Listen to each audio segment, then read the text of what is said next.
दोस्तों आज की वीडियो बहुत ही ज्यादा महत्वपूर्ण होने वाली है क्योंकि आज की वीडियो में हम जानेंगे राम रावण के दामाद थे तो लड़ाई क्यों हुई और सीता जी लक्ष्मण की बहन थी तो भौजाई कैसे हुई। तो वीडियो में आगे बढ़ने से पहले आपसे निवेदन करता हूं कि अभी तक हमारे चैनल को सब्सक्राइब नहीं किया तो सब्सक्राइब कर लीजिए, साथ ही बेल आइकन को ऑल पर सेट कर लीजिए, कमेंट में जय श्री राम जरूर लिखिए। तो चलिए वीडियो को शुरू करता हूँ। राम रावण के दामाद थे तो लड़ाई क्यों हुई, सीता जी लक्ष्मण की बहन तो भौजाई कैसे हुई। दोस्तों वीडियो में आगे बढ़ने से पहले हम आपको बता दें कि राम रावण के दामाद कैसे हुए। मैं ये कहानी बहुत ही संक्षेप में बताने का प्रयास करूंगा कि समझ में आ जाए। तो मित्रों एक बार की बात है, लंका में अकाल पड़ गया था। जब लंका में अकाल पड़ गया तो रावण ने यह तय किया कि ऋषि मुनियों से भी कर लेना शुरू कर दिया और राक्षस ऋषि मुनियों पर आक्रमण करने लगे। अब ऋषियों के पास क्या होता है, कुछ भी नहीं, तो उसने खून ही लेना शुरू कर दिया। रावण एक दिन जंगल में गया तो इस जंगल में गिरतेस्मद नाम के ऋषि देवी सीता को पुत्री रूप में पाने के लिए हर दिन मंत्रोच्चारण के साथ उसके गृह भाग से एक कलश में दूध की कुछ बूंदे डालते थे।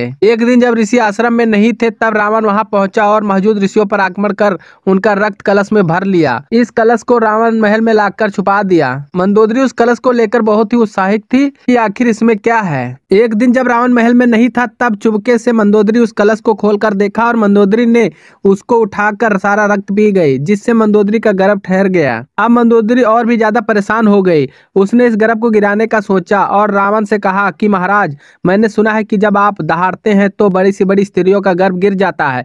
एक बार मैं देखूं कि आप कैसे दहाड़ते होंगे। रावण जोर से दहाड़ा तो मंदोदरी का गर्भ गिर गया और रावण वहां से चला गया। मंदोदरी ने इसे स्वीकार कर लिया और जो भी था उसे एक मटके में डाल दिया और उस मटके को ऐसे ही ढक दिया। एक दो दिन बाद भविष्यवाणी हुई कि अगर ये मटका आपके पास रहेगा तो आपके राज में बहुत ही अकाल पड़ेगी, इसलिए इस मटके को ले जाकर कहीं दूर फेंक आओ। आकाशवाणी जब हुई तो रावण ने सोचा, ये जो राज्य है मिथिला बहुत ही समृद्धशाली है, मैं इस मटके को ले जाकर राजा जनक के बाग में गाड़ देता हूँ। कुछ वर्षों बाद मिथिला राज में सूखा पड़ गया और जितनी भी हरियाली समाप्त हो गई थी। अकाल पड़ने लगा था, लोग भूखे मरने लगे। ऋषियों ने राजा जनक से यज्ञ का आयोजन करने के लिए कहा ताकि वर्षा हो। यज्ञ की समाप्ति के अवसर पर राजा जनक ने अपने हाथों से हल लेकर खेत जोत रहे थे, तभी उस हल के नुकीले भाग, जिसे शीत कहते हैं, किसी कठोर चीज से टकराया। हाल ही वही अटक गया। अब उस स्थान को खोदा गया तो एक कलश प्राप्त हुआ जिसमें एक सुंदर कन्या खेल रही थी। राजा जनक ने उस कन्या को कलश से निकाला और उसे कन्या को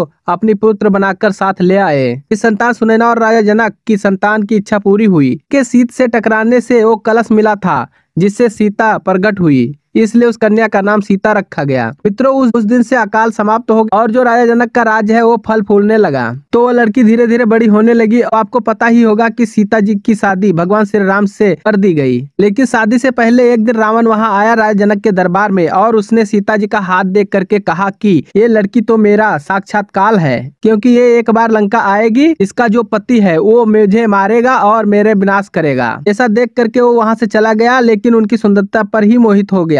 ये सब कुछ अद्भुत रामायण ज्ञान सुधा का मिश्रण है। अब आप आगे सुनिए कि राम रावण के दामाद थे तो दामाद कैसे हुए। सीता जी जो थी वो रावण की पुत्री क्योंकि मंदोदरी के गर्भ से पैदा हुई थी। राजा जनक तो उनके पालक पिता थे, इसलिए असली पुत्री तो रावण की थी, इसलिए राम रावण के दामाद हो गए। लड़ाई क्यों हुई, इसलिए हुई क्योंकि ये हस्तरेखा में रावण ने पहले ही देख लिया था कि मैं इसका हरण करूंगा, सभी विधि विधान एक हैं, इसलिए उनमें लड़ाई हुई और वैसे ही राक्षस का नाश करना था, क्योंकि रावण था जो वो भगवान विष्णु का एक गण था, उसका भी उद्धार करना था, तो इसीलिए भी रावण और राम में लड़ाई होना तय था। तो आपको पहले की जवाब मिल चुका है, राम रावण के दामाद क्यों थे और लड़ाई क्यों हुई। दूसरा प्रश्न ये है कि सीता जी लक्ष्मण की बहन तो भौजाई कैसे हुई। अब ये तो आपको पता ही है कि सीता जी लक्ष्मण की भौजाई यानी भाभी थी, लेकिन हम आपको बता दें कि सीता जी लक्ष्मण की बहन कैसे लगती थी। तो मित्रों हम आपको बताने जा रहे हैं कि लक्ष्मण जी शेषनाग के अवतार थे। आपको पता होगा लक्ष्मण जी व्रत लक्ष्मण और सहस्त्र लक्ष्मण फन थे, जो सुलोचना को बुरी नजर से देखने वाला। ये सुलोचना में ऐसा बताते हैं कि जो सुलोचना है वो सुनैना थी और वो वासुकी की पुत्री थी। उनका पालन पोषण नागलोक में हो रहा था। शेषनाग के एक संगठन की नजर सुलोचना पर पड़ी और उसे सुलोचना को गंदी नजर से देखा।